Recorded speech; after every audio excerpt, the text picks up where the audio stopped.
O Egito Antigo.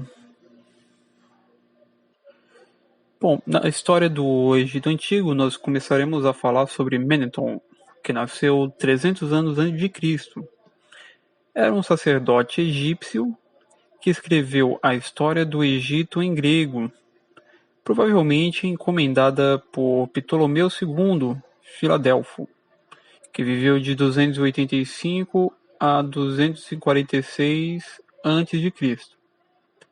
A história de Meneton de Sebenitos não sobreviveu, exceto por alguns fragmentos de narrativa no Tratado de Joséfo contra Apion, e tabelas de dinastias, reis e extensões de reinados dadas nas obras de Júlios Africanos, Eusébio e George Cíncelos.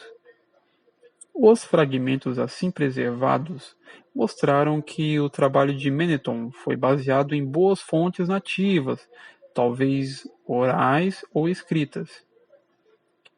Esses fragmentos foram de grande utilidade para os estudiosos na determinação da sucessão de reis, onde a evidência arqueológica foi inconclusiva, e a divisão de Meneton dos governantes do Antigo Egito em 30 dinastias ainda é usada como a estrutura básica para a história do Egito Antigo. O Egito Antigo está localizado no extremo nordeste da África, numa região desértica cortada no sentido sul-norte por um estreito e fértil vale por onde ocorre o rio Nilo. A vida às margens do rio Nilo era regada pelo ciclo das cheias, que, ao voltarem ao normal, deixava o solo recoberto com um limo muito fértil, que facilitava a prática da agricultura. Formado a partir da mistura de diversos povos, a população era dividida em vários clãs, organizadas em comunidades chamadas monos, que funcionavam como se fossem pequenos estados independentes. Para melhor estudar a história do Egito Antigo, costumamos dividi-la em vários períodos. O primeiro período da história do Egito é o do Antigo Reino, por volta de 3500 a.C. Um chefe militar chamado Menes se proclamou faraó e conseguiu unificar os dois reinos do Egito. Foi assim que começou a primeira dinastia, ou seja, a primeira família de reis ou faraós. Por volta do ano 3000 a.C., o Império Egípcio se expandiu. Durante esse período foram construídas as famosas pirâmides, que eram os túmulos de 3 faraós da quarta dinastia. No final desse período, o Egito foi invadido pelos líbios. Além disso, os militares começaram a lutar uns contra os outros. Esse período entre aproximadamente 2200 a 2000 a.C. é chamado de Primeira Era Intermediária.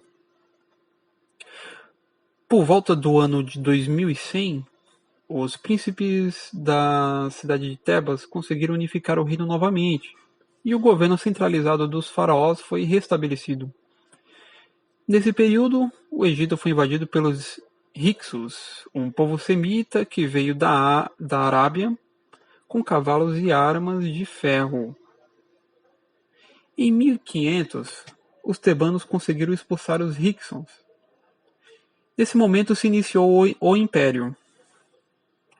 Os egípcios viveram em paz durante 4 séculos, expandindo as fronteiras do Império até a Síria.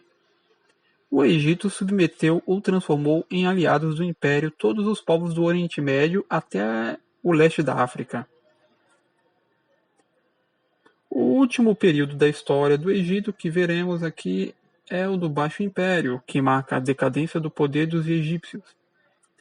O Império foi invadido várias vezes até que foi conquistado pelos persas em 525 a.C.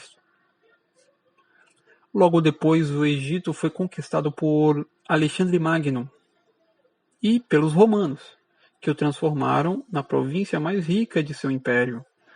Vejamos agora como os egípcios que adoravam o rio que lhes dava a vida viviam. Então, o governo era considerado uma monarquia teocrática. Por ser o chefe político de um estado, tinha imenso poder sobre tudo e todos.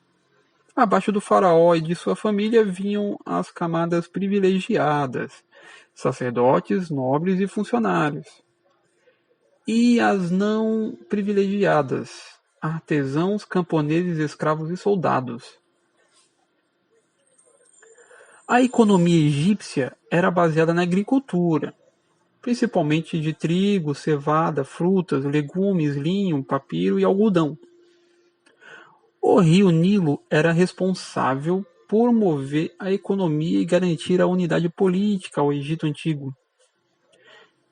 De suas águas dependia a vida de milhares de pessoas. A construção de diques, reservatórios e canais de irrigação era tarefa do Estado.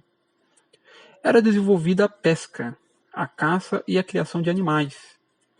Uma característica da economia era que não havia propriedade privada da terra, que pertencia à comunidade como um todo.